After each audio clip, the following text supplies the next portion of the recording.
Guys, ನಾವು ಈ ಜನ್ರೇಷನಲ್ಲಿ ಒಂದು ಮ್ಯಾಥಮೆಟಿಕಲ್ ಸಮ್ ಸಾಲ್ವ್ ಮಾಡಬೇಕಂದ್ರೆ ನಾವೆಷ್ಟು ಕಷ್ಟ ಬೀಳ್ತೀರಿ, ಮತ್ತು ಫೋನ್ ಯೂಸ್ ಮಾಡ್ತೀರಿ, ಇಲ್ಲಾಂದರೆ ಕ್ಯಾಲ್ಕುಲೇಟರ್ ಯೂಸ್ ಮಾಡ್ತೀರಿ. ಹಾಗೆ ಒಂದು ಥಿಯರಮ್ ಸಾಲ್ವ್ ಮಾಡಬೇಕಂದ್ರು, ಒಂದು ಚಿಕ್ಕದಾದ ಥಿಯರಮ್ ಸಾಲ್ವ್ ಮಾಡಬೇಕಂದ್ರು ಮಿನಿಮಮ್ 10 to 15 ತೊಗೊತೀರಿ. ಬಟ್ ಈ ವ್ಯಕ್ತಿ 5000 ಥಿಯರಮ್ಸ್ನ ಸಾಲ್ವ್ ಮಾಡಿದ್ರು. ಈ 5000 ಥಿಯರಮ್ಸ್ನ ಸಾಲ್ವ್ ಮಾಡೋದು ಅಲ್ಲದೆ ಟೆಕ್ಸ್ಟ್ ಬುಕ್ಕಲ್ಲಿ ಕೊಟ್ಟಿರೋ ಈಕ್ವೇಷನ್ಸ್ನೆಲ್ಲ ಸಾಲ್ವ್ ಮಾಡಿ, ಮತ್ತು ಇವರೇ ಓನಾಗಿ ಈಕ್ವೇಷನ್ಸ್ನ ಕ್ರಿಯೇಟ್ ಮಾಡಿ, ಅಂದರೆ ಇನ್ವೆನ್ಷನ್ ಮಾಡಿ ಟೀಚರ್ಸ್ಗೆ ಆ ಈಕ್ವೇಷನ್ಸ್ನ ಸಾಲ್ವ್ ಮಾಡೋದು ಹೇಳ್ಕೊಡ್ತಾ ಇದ್ರು. ಹಾಗೆ ನಮ್ಮಂಥ ನಿಮ್ಮಂಥ ನಾರ್ಮಲ್ ಪೀಪಲ್ಸ್ಗೆ ಮಿನಿಮಮ್ IQ ಲೆವೆಲ್ 90 to 110 ಇದೆ. ಬಟ್ ಈ ವ್ಯಕ್ತಿಗೆ IQ level, maximum IQ level 185 ಇದೆ. ಅವರೇ ಶ್ರೀನಿವಾಸ್ ಅಯ್ಯಂಗಾರ್ ರಾಮಾನುಜನ್. ಇವರು ಮೂಲತಃ ತಮಿಳುನಾಡಿನಲ್ಲಿ ಜನನ ಪಡೀತಾರೆ, ಹಾಗೆ ಕುಂಭಕೋಣಂನಲ್ಲಿ ವಾಸ ಮಾಡ್ತಾಯಿದ್ರು. ಇವ್ರ ತಂದೆ ಬಂದ್ಬಿಟ್ಟು ಒಬ್ಬ ಚಿಕ್ಕ ಕ್ಲರ್ಕ್, ಅಂದರೆ ಒಂದು ಬಟ್ಟೆ ಅಂಗಡಿಯಲ್ಲಿ ಗುಮಾಸ್ತಾನಾಗಿ ಕೆಲಸ ಮಾಡ್ತಾ ಇರ್ತಾರೆ. ಇವ್ರ ತಾಯಿ ಕೋಮಾಳ ತಂಬಾಳ್ ಅಂತ. ಇವರು ಸಹ ಒಂದು ದೇವಸ್ಥಾನದಲ್ಲಿ ಹಾಡು ಆಡ್ಕೊಂಡು, ಅಂದರೆ ಭಜನೆ ಮಾಡ್ಕೊಂಡು ಸಂಪಾದನೆ ಮಾಡ್ತಾ ಇರ್ತಾರೆ. ಈ ರಾಮಾನುಜನ್ ಅನ್ನೋರು ಒಬ್ಬ ಬ್ರಾಹ್ಮಣ ಕುಟುಂಬದಿಂದ ಬಂದಿರ್ತಾರೆ. ಇವ್ರ ತಂದೆ ತಾಯಿಗೆ ಏನು ಆಸೆ ಇತ್ತಂದ್ರೆ ಇವನ್ ದೊಡ್ಡವನಾಗಿ ಒಬ್ಬ ಸಂಸ್ಕೃತ ಪಂಡಿತನಾಗ್ತಾನೆ, ಇಲ್ಲ ಜ್ಯೋತಿಷ್ಯ ಶಾಸ್ತ್ರಜ್ಞ ಆಗ್ತಾರಂತ ಆಸೆ ಇತ್ತು. ಬಟ್ ಇವನ್ ಆಸೆನೇ ಬೇರೆ ಆಗಿತ್ತು. ಲಿಟ್ರಲಿ ಇವನಿಗೆ ಮ್ಯಾಥ್ಸ್ ಮೇಲೆ ಎಷ್ಟು ಇಂಟ್ರೆಸ್ಟ್ ಇತ್ತು ಅಂದರೆ ಇವನು ಬರೀ ಮ್ಯಾಥ್ಸ್ ಸಬ್ಜೆಕ್ಟ್ನೇ ಸಾಲ್ವ್ ಮಾಡ್ತಾ ಇದ್ದಂತೆ, ಬೇರೆ ಸಬ್ಜೆಕ್ಟ್ ಅವನು ಮುಟ್ತಾನೂ ಕೂಡ ಇರಲಿಲ್ಲಂತೆ.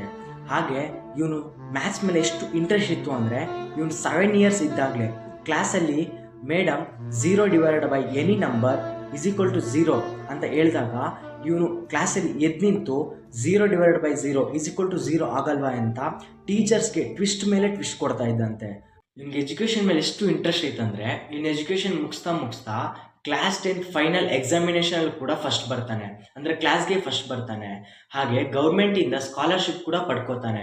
ಹಾಗೆ ಸ್ಕೂಲಿನ ಹೆಡ್ ಮಾಸ್ಟರ್ ಆಗಿದ್ದಂತಹ ರಂಗನಾಥ್ ರಾವ್ ಅವರು ಕೂಡ ಇವನಿಗೆ ಮ್ಯಾಥಮೆಟಿಕ್ಸ್ ಅವಾರ್ಡ್ನ ಕೊಡ್ತಾರೆ. ಹಾಗೆ 1903ರಲ್ಲಿ a synopsis of elementary results in pure and applied mathematics ಅನ್ನೋ ಬುಕ್ ಸಿಗುತ್ತೆ. ಈ ಬುಕ್ಕಿಂದ ಅವ್ರ ಲೈಫೇ ಚೇಂಜ್ ಆಗುತ್ತೆ. ಹೇಗಂದರೆ ಆ ಬುಕ್ಕಲ್ಲಿ ಟೋಟಲ್ 5000 ಥಿಯರಮ್ಸ್ ಇರುತ್ತೆ. ಆ 5000 ಥಿಯರಮ್ಸ್ನ ಇವರು ಸಾಲ್ವ್ ಮಾಡ್ತಾರೆ. 1904ರಲ್ಲಿ ಗೌರ್ಮೆಂಟ್ಸ್ ಆರ್ಟ್ಸ್ ಕಾಲೇಜ್ ಕುಂಭಕೋಣಂನಲ್ಲಿ ಜಾಯ್ನ್ ಆಗ್ತಾನೆ. ಇವನು ಅಲ್ಲೂ ಕೂಡ ಬರೀ ಮ್ಯಾಥ್ಸ್ ಮೇಲೆ ಫೋಕಸ್ ಮಾಡ್ತಾ ಬೇರೆ ಸಬ್ಜೆಕ್ಟ್ ಮೇಲೆ ಫೋಕಸ್ ಮಾಡೋದಿಲ್ಲ. ಸೊ ಇದರಿಂದ ಇವನು ಫೈನಲ್ ಎಕ್ಸಾಮ್ನಲ್ಲಿ ಫೇಲ್ ಆಗ್ತಾನೆ. ಹಾಗೆ 1906ರಲ್ಲಿ ಪಚ್ಚಯ್ಯಪ್ಪ ಕಾಲೇಜ್ ಮದ್ರಾಸ್ ಚೆನ್ನೈಯಲ್ಲಿ ಜಾಯ್ನ್ ಆಗ್ತಾರೆ. ಅಲ್ಲೂ ಕೂಡ ಇವರು ಬರೀ ಮ್ಯಾಥ್ಸ್ ಮೇಲೆ ಫೋಕಸ್ ಮಾಡಿರೋದ್ರಿಂದ ಬೇರೆ ಸಬ್ಜೆಕ್ಟ್ ಮೇಲೆ ಫೋಕಸ್ ಮಾಡೋದಿಲ್ಲ. ಸೊ ಇದರಿಂದ 12th ಕೂಡ ಅಲ್ಲೇ ಫೇಲ್ ಆಗ್ತಾರೆ. ಹಾಗೆ ಇವರು 11th ಮತ್ತು 12th ಫೇಲ್ ಆಗಿರೋದ್ರಿಂದ ಗೌರ್ಮೆಂಟಿಂದ ಬರೋ ಸ್ಕಾಲರ್ಶಿಪ್ ಕೂಡ ಕ್ಯಾನ್ಸಲ್ ಮಾಡ್ತಾರೆ. ಹಾಗೆ ಇವರು ಫೇಲ್ ಆಗಿರೋದ್ರಿಂದ ಯಾವುದೇ ಡಿಗ್ರೀಸ್ ಕಾಲೇಜಲ್ಲಿ ಕೂಡ ಇವ್ರಿಗೆ ಅವಕಾಶ ಸಿಗೋದಿಲ್ಲ. ಅವರು ಆ ಫೇಲ್ಯೂರ್ನ ಒಪ್ಕೊಳ್ಳದೆ ಮ್ಯಾಥ್ಸ್ ಹೊಸ ಈಕ್ವೇಷನ್ಸ್ನ, ಹೊಸ ಫಾರ್ಮುಲಾಸ್ನ, ಹಾಗೆ ಹೊಸ ಥಿಯರಮ್ಸ್ನ ಫೈಂಡ್ ಮಾಡ್ತಾ ಹೋಗ್ತಾರೆ. 1909ರಲ್ಲಿ ಜಾನಕಿ ಅಮ್ಮಾಲ್ ಎಂಬ 10 ವರ್ಷ ಹುಡುಗಿ ಜೊತೆ ಇವ್ರಿಗೆ ಮದುವೆ ಆಗುತ್ತೆ. ಇವ್ರಿಗೆ ಮದುವೆ ಆದರೂ ಸಹ ಇವರು ಮ್ಯಾಥಮೆಟಿಕ್ಸಲ್ಲಿ ಹೊಸ ಫಾರ್ಮುಲಾಸ್, ಹೊಸ ಈಕ್ವೇಷನ್ಸ್ನ ಫೈಂಡ್ ಮಾಡೋಕ್ಕೆ ಬಿಡೋದಿಲ್ಲ. ಇವ್ರು ಟ್ರೈ ಮಾಡ್ತಾ ಹೋಗ್ತಾರೆ ಈಕ್ವೇಷನ್ಸ್ನ ಫೈಂಡ್ ಮಾಡೋದು. ಹಾಗೆ 1912 ಮಾರ್ಚ್ 1ರಂದು ಇವ್ರ ಗೆಳೆಯರ ಸಹಾಯದಿಂದ ದ ಮದ್ರಾಸ್ ಪೋಸ್ಟ್ ಟ್ರಸ್ಟಲ್ಲಿ ಇವ್ರಿಗೆ ಒಂದು ಚಿಕ್ಕ ಕ್ಲರ್ಕ್ ಆಗಿ ಕೆಲಸ ಸಿಗುತ್ತೆ. ಇವರು ಅಲ್ಲೂ ಕೂಡ ಕೆಲಸ ಮುಗಿದ ನಂತರ ಮ್ಯಾಥ್ಸ್ ಇನೋವೇಷನ್ಸ್ನ ಮಾಡ್ತಾ ಹೋಗ್ತಾರೆ. ಒಂದು ಮ್ಯಾಥಮೆಟಿಕಲ್ ಫಾರ್ಮುಲಾಸ್ ಆಗಿರ್ಬೋದು, ಈಕ್ವೇಷನ್ಸ್ ಆಗಿರ್ಬೋದು, ಇನೋವೇಷನ್ ಮಾಡ್ತಾ ಹೋಗ್ತಾರೆ. ಅಲ್ಲಿರೋ ಮ್ಯಾಥಮೆಟಿಕಲ್ ನಾಲೆಜ್ನ ತಿಳ್ಕೊಂಡು ಆ ಪೋಸ್ಟ್ ಟ್ರಸ್ಟಲ್ಲಿ ಅಧಿಕಾರಿಗಳು ಆಗಿದ್ದಂತಹ S. ನಾರಾಯಣ್ ಮತ್ತು ಫ್ರಾನ್ಸಿಸ್ ಸ್ಪ್ರಿಂಗ್ ಅವರು ಬೇರೆ ಬ್ರಿಟಿಷ್ ಅಧಿಕಾರಿಗಳ ಜೊತೆ ಮಾತಾಡ್ತಾರೆ. ಬಟ್ ಇವನ್ನ ಅವರು ರಿಜೆಕ್ಟ್ ಮಾಡ್ತಾರೆ, ಬಿಕಾಸ್ ಅವ್ರ ಹತ್ರ ಡಿಗ್ರಿ ಸರ್ಟಿಫಿಕೇಟ್ ಇರೋದಿಲ್ಲ. ಸೊ ಇದರಿಂದ ಇವನು ಅಲ್ಲೂ ಕೂಡ ರಿಜೆಕ್ಟ್ ಆಗ್ತಾನೆ. ಹಾಗೆ ಇವರು ಗೆಳೆಯರ ಸಹಾಯದಿಂದ ಇಂಗ್ಲೆಂಡಿನ ಕ್ಯಾಂಬ್ರಿಡ್ಜ್ ಯೂನಿವರ್ಸಿಟಿಗೂ ಕೂಡ ಒಂದು 4-5 ಲೆಟ್ರು ಬರೆದಿರ್ತಾರೆ. ಬಟ್ ಅಲ್ಲಿಂದ ಯಾವುದೇ ರೆಸ್ಪಾನ್ಸ್ ಬಂದಿರೋದಿಲ್ಲ. ಹಾಗೆ 1913 ಜಾನ್ 16ರಂದು ಇಂಗ್ಲೆಂಡಿನ ಕ್ಯಾಂಬ್ರಿಡ್ಜ್ ಯೂನಿವರ್ಸಿಟಿಯ ಮ್ಯಾಥಮೆಟಿಕಲ್ ಪ್ರೊಫೆಸರ್ ಆಗಿದ್ದಂತಹ G.H. ಹಾರ್ಡಿಗೆ ಒಂದು ಲೆಟರ್ನ ಬರೀತಾನೆ. ಈ ಲೆಟರ್ ಇವನ್ ಲೈಫ್ನೇ ಚೇಂಜ್ ಮಾಡಾಕುತ್ತೆ. ಆ ಲೆಟ್ರನ್ನ G.H. ಹಾರ್ಡಿ ನೋಡಿ ಶಾಕ್ ಆಗಿಬಿಡ್ತಾನೆ.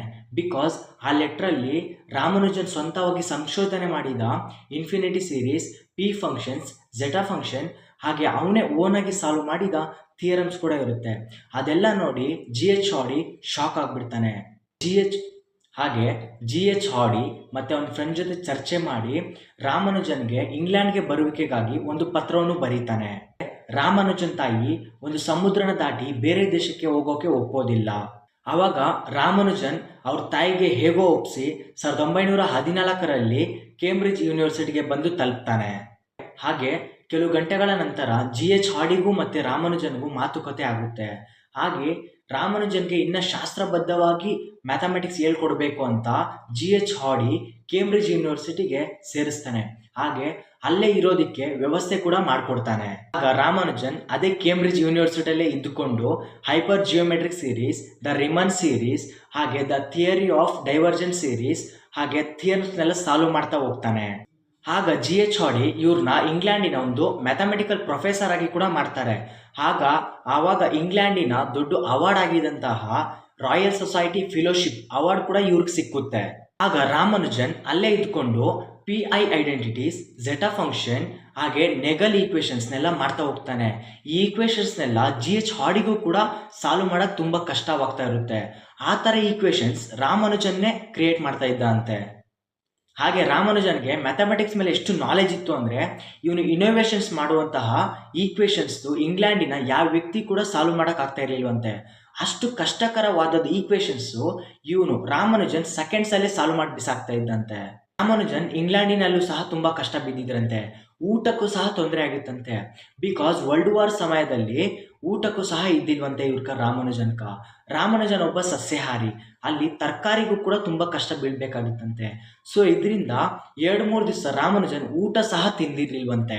1917ರಲ್ಲಿ ರಾಮಾನುಜನ್ಗೆ TB ಬರುತ್ತೆ. TB ಅಂದರೆ ಟ್ಯೂಬರ್ಕ್ಯುಲೋಸಿಸ್ ಡಿಸೀಸ್ ಬರುತ್ತೆ. ಅದರಿಂದ ರಾಮಾನುಜನ್ ಇಂಗ್ಲೆಂಡಿನಲ್ಲೇ ಒಂದು ಹಾಸ್ಪಿಟಲ್ನಲ್ಲಿ ಅಡ್ಮಿಟ್ ಆಗಿ ಚಿಕಿತ್ಸೆ ಪಡಿತಾ ಇರ್ತಾನೆ. ಆಗ GH ಹಾರ್ಡಿ ರಾಮಾನುಜನ ನೋಡಲಿಕ್ಕೆ ಬರಬೇಕೆಂದು ಒಂದು ಕ್ಯಾಬ್ನ ಬುಕ್ ಮಾಡ್ತಾನೆ.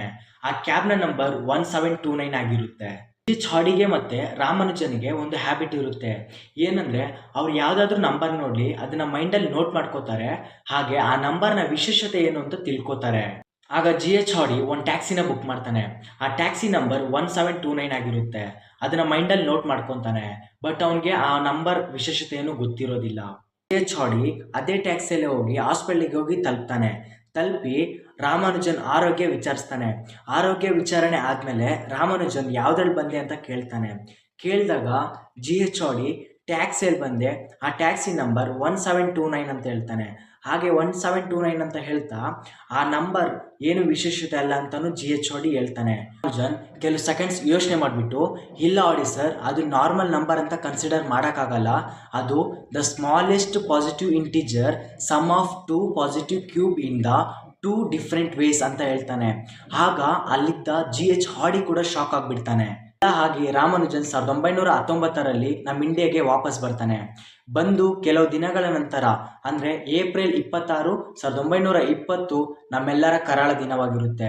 Because the death of Srinivas Ramanujan Iyengar. ಜನನವಾಗಿದ್ದು 22 ಡಿಸೆಂಬರ್ 1887ರಂದು. ಹಾಗೆ ಅವ್ರು ನಿಧನರಾಗಿದ್ದು 26 ಏಪ್ರಿಲ್ 1920ರಂದು. ಅವರು ಜಸ್ಟ್ 32 ಏಜ್ ಒಳಗಡೆ ಡೆತ್ ಆಗೋಗ್ತಾರೆ. ಬಿಕಾಸ್ ಆಫ್ ಹೆಪಾಟಿಕ್ ಅಮೀಬಿಯಾಸಿಸ್ ಡಿಸೀಸಿಂದ. ಈ ಡಿಸೀಸ್ ಅವ್ರ ಪ್ರಾಣನೇ ತೊಗೊಂಡ್ಬಿಡುತ್ತೆ. ರಾಮಾನುಜನ್ ಇನ್ವೆನ್ಷನ್ ಮಾಡಿರೋ ಮ್ಯಾಥಮೆಟಿಕ್ಸಲ್ಲಿ ಫಾರ್ಮುಲಾಸ್ ಆಗಿರ್ಬೋದು, ಐಡೆಂಟಿಟೀಸ್ ಆಗಿರ್ಬೋದು, ಈಕ್ವೇಷನ್ಸ್ ಆಗಿರ್ಬೋದು, ಈ ಎಲ್ಲ ಈಕ್ವೇಷನ್ ಇನೋವೇಷನ್ ಮಾಡಿದ್ರಿಂದ ಇವ್ರನ್ನ ಇಂಡಿಯಾದಲ್ಲಿ the legendary of mathematician and the man who knew infinity ಅಂತಲೂ ಕರೀತಾರೆ. ಹಾಗೆ ಇವರು ಹುಟ್ಟಿದ ದಿನನ ಅಂದರೆ 22 ಡಿಸೆಂಬರ್ರಂದು ಪ್ರತಿ ವರ್ಷವೂ ನ್ಯಾಷನಲ್ ಮ್ಯಾಥಮೆಟಿಕ್ಸ್ ಡೇ ಅಂತಲೂ ಸೆಲೆಬ್ರೇಟ್ ಮಾಡ್ತಾರೆ.